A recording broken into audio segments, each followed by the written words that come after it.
Hey guys, it's John C. Morley here, serial entrepreneur. Welcome to IFYL. Good evening.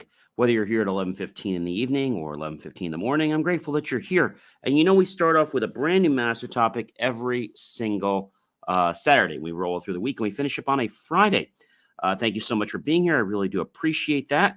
For those of you that don't know who I am, well, you should know who I am. But if you don't know who I am, I'm going to tell you who I am. I'm John C. Morley. I'm a serial entrepreneur and I'm a podcast host and a podcast coach and a specialist in helping businesses tell a story that leads to them growing and, of course, being more scalable and profitable.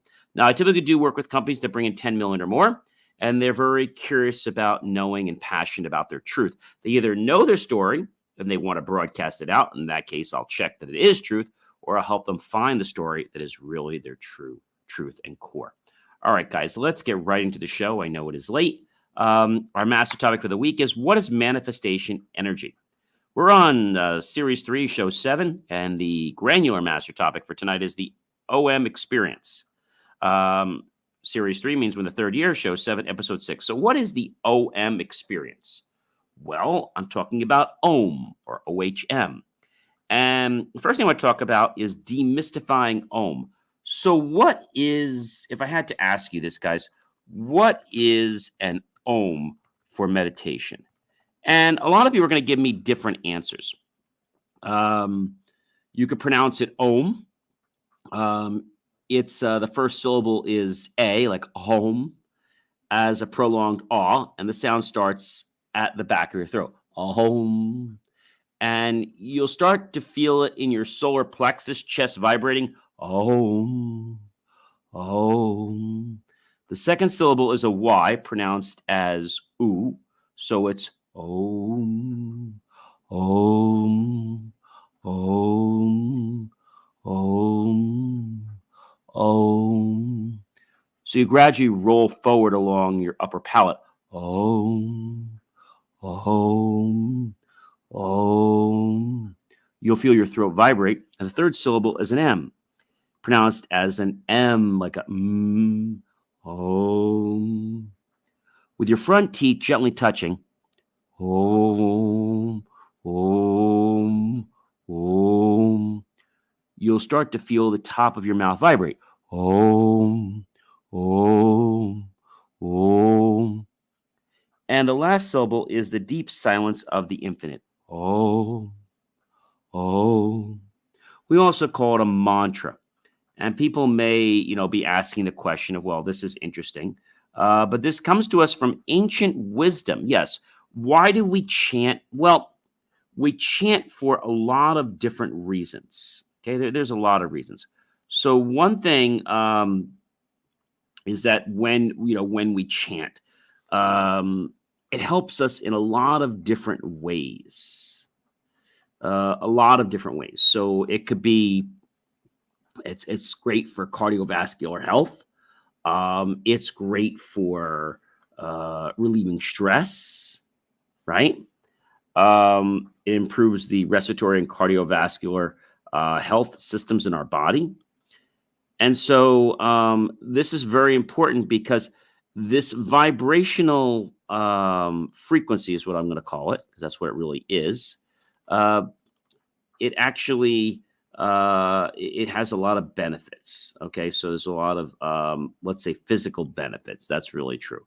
So what is the OM experience? Well, you find a quiet space, you set a clear intention, and that purpose or that desire. You set a time and a duration, maybe a timer or what have you, and you have correct posture with your spine totally up straight, using a diaphragmatic breathing deeply and slowly. And we do the OM just like this. OM, OM, OM, OM. Just as you inhale and exhale very deeply and slowly. And then you embrace the silence at the end. You can start small and then you can get bigger. And just be patient and be persistent. That's really, really important.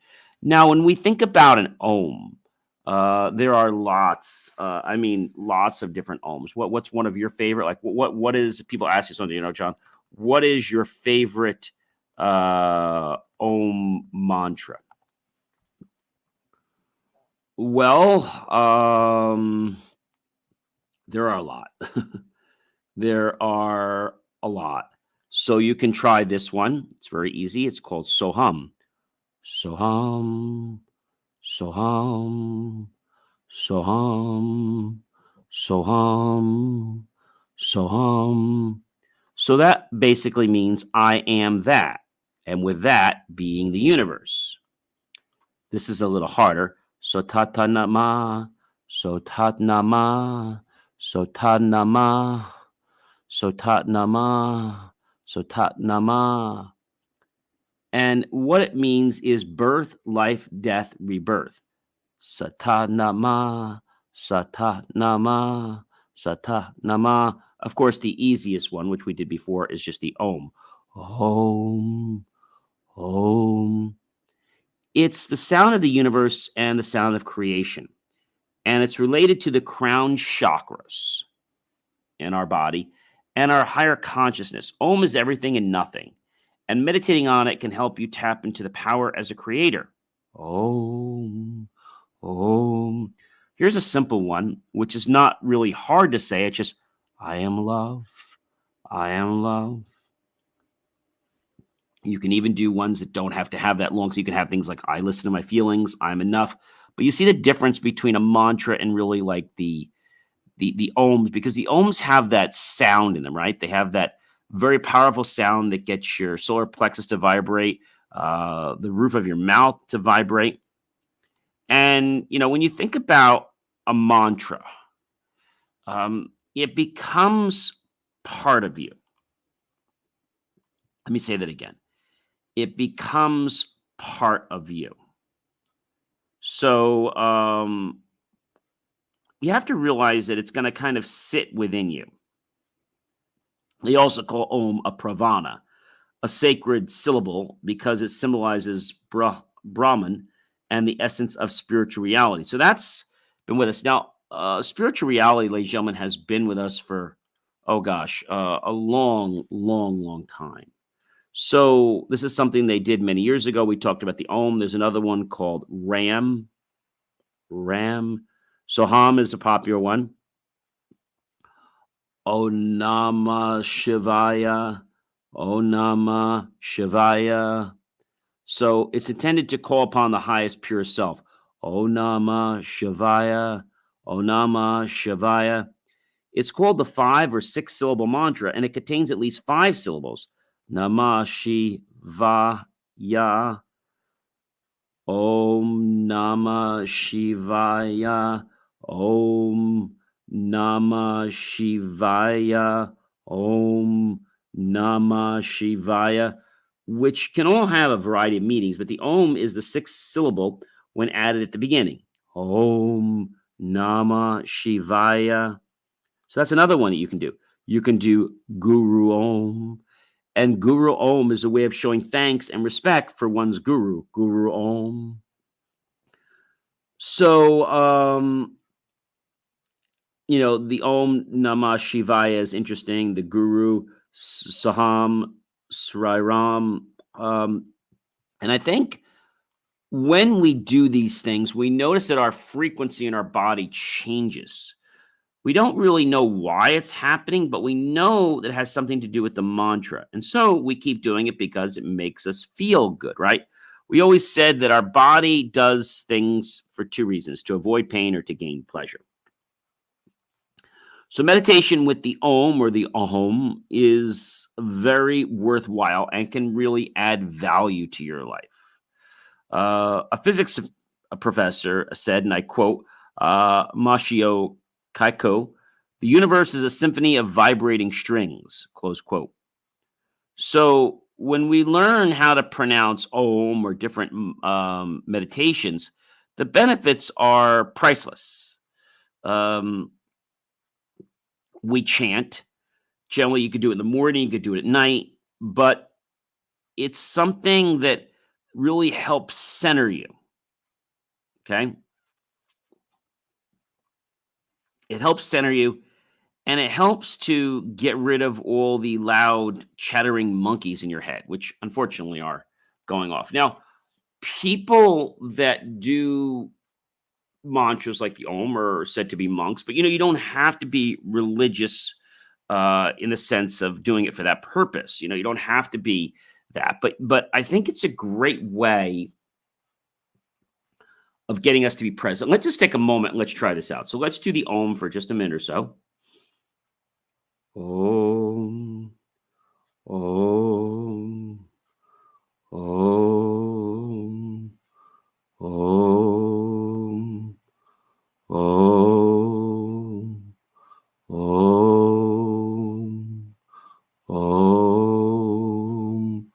Om, Om,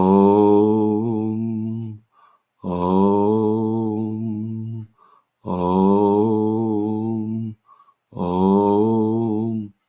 And you notice I closed my eyes. So from the ancient Hindu, they always said that when you do a mantra like this, it's good to close your eyes because you get more present with yourself. And it really helps us to understand that, there's a world inside us. But a lot of people don't stop to listen to the world inside them. I mean, that's kind of what I think is scary, is that they don't listen to that world. And, when you think about these different mantras, you can think about things, like I said, the pranavana, which basically is a comic sound. And it's important in referencing a symbol in yoga. The Yogapedia explains pranava as the word of the power in Hindu philosophy, as it's thought to be the primordial sound from which the universe originated. That's pretty deep, guys. So if you're having stress, why not just close your eyes and do an Om meditation, right? You could do a different type of meditation, like as you're doing your Om, you could do something different, like Om, Om, Om. Or you could do something like mm, mm, mm, L, L. You can take any letter you want. O, and you can feel how those letters do different things, but I like the way the O feels. It really, I don't know, it makes us resonate very well. And if you had to ask me, John, why is it that so many people start it? Well, they feel good about it. Okay.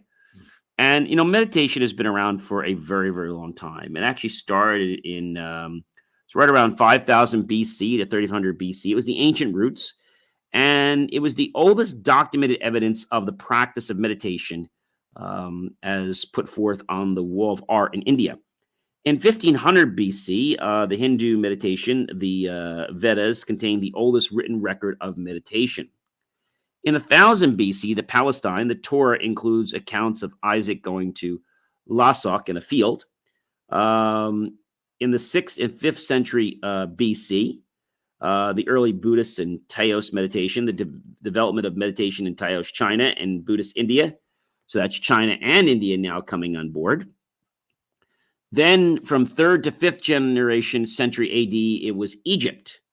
The Desert Fathers practiced Christian meditation and contemplative prayer in the Egyptian desert. From the 5th to 14th century AD, Egypt, Syria, and Palestine and Greece had a tradition of contemplative prayer in the Eastern Orthodox Church, involving the repetition of the Jesus prayer to guard the heart and cultivate union with God. Now, in the 8th century AD, China and Japan, a Buddhist meditation practice spread across Asia to China and also Japan. In the 8th to 9th century AD, Tibet, Guru traveled from India to Tibet and established Vajrayana Buddhist meditation and ritual practices. In the 11th to 12th century AD, the Arabic Peninsula, or the Islamic practice of the Qikar, is a meditative practice focused on the remembrance of Allah through the repetition of God's name. Then as we, got off to that, we're in Europe from the 14th, 18th century AD. The prominent Catholic monasteries such as St. Ignatius of Loyola and St. John of the Cross began to teach meditation and contemplative prayer practices with roots in the practices of the Desert Fathers. Then we got into the 19th century, and that was the Western Vedic and the Buddhist meditation. And that was, having Buddhism becoming a favorite topic of Western intellectuals and influenced transcendentalist philosophers, Emerson and, of course, Thoreau. So that was a very big time. In the mid to late 20th century to present, Europe, Canada, and Australia, and the United States had a gradual transcendence of Christian meditation practices, including the centering prayer practice of Father Thomas Keating, inspired by fellow Trappist monk Thomas Merton, and taught widely by Episcopal priest Cynthia Bourgault. In the 1950s, Vipassana meditation began teaching the Burmese Vipassana technique in India outside of traditional Buddhist temple settings. That was pretty cool. In the 1950s to present, we had transcendental meditation, or TM. And yoga began in their teachings, transcendental meditation, using personal TM mantras, which became a huge movement in the West. In the 1960s, the Swami Rami, an Indian Hatha yoga master, became one of the first yogis to be studied by Western scientists. In the 1975 to present, the first IMS center was opened in Bear, Massachusetts by Joseph Goldstein, Sharon Salzberg, and Jack Cornfield, combining Thai, Theravada techniques and Western philosophical approaches to understanding meditation. In 1979, medical applications in the MBSR was launched. John Kabat-Zinn began offering a mindfulness program for adults in clinical settings from the University of Massachusetts Medical School. And he calls it mindfulness-based stress reduction, or MBSR, which he used to treat chronic conditions that exacerbated stress. From 1981 to present, the American, Australian, and worldwide, the first Vipassana meditation centers outside India and Myanmar were established in Massachusetts and Australia. In 1987 to the present, Mind and Life Institute, they co-founded by Tenzin Gyatso, the 14th Dalai Lama, Francisco Varela, a scientist and philosopher, and Adam Engel, a lawyer and entrepreneur, to pursue scientific research into meditation and establish contemplative science. 1990 to present, John Kabat-Zinn works begin in the USA, Australia, and Europe in a widespread region to the development of a range of mindfulness-based interventions and vast body of scientific research. In the 21st century, meditation goes global, and the meditation practices from all traditions begin to flourish and thrive through a very proliferating set of apps, online websites, in-person courses, and of course, retreat centers. I think the reason why a lot of people don't do OMS or do meditation is they don't really understand the true benefit. I think that is the big thing. Thank you so much, Seeds of Doubt, for your like, and also do appreciate all your great comments that you put on all the content I put out. I really do appreciate that. So, when do you start meditating? Well, that's a great question. Right now. You don't have to wait. You don't have to become an expert at it. You just need to have a strong desire and commitment to doing this daily and making sure that you just don't judge yourself. Just allow things to happen. So many of you know I've been doing meditation for a long time, but I had not been doing mindful meditation. I started doing that a while back, and this Saturday is going to mark my day 40 of mindful meditation, which is a little different than regular meditation, where you're focusing in a different way. And then you also know that I got my heart math certification, which is another, I'll call it, it's like a meditation, but it's a way of getting in touch with yourself. And the thing that's nice about the heart certification, a math certification, is that you don't have to let anybody know you're doing it. You can do it with your eyes open. So I think meditation is becoming something that is more and more of a necessity and not a luxury, because the world is going to evolve around us. That's a given. And people in that world will respond to you based on how you respond to them. So things may happen to you every day, and they do. I'm sorry about that you don't like. But with those things happening in your life, the real key is not that they happen, but how you choose to respond that shapes your character and others. And that's what makes people want to hang around you. That's your energy. Right? All right, guys, I'm John C. Morley, serial entrepreneur. It's been a privilege. It's been a pleasure, been an honor to be with you this fantastic evening. And I hope you guys enjoyed this master topic, because meditation with ohms and chanting is something that can really set your life on fire when it comes to manifesting. All right, have yourself an amazing evening, everyone. And I'll catch you guys tomorrow for the wrap up of, yes, our master topic of what is manifestation energy. And we'll give you some tips tomorrow, which I think you're really going to enjoy. Take care and have a great night.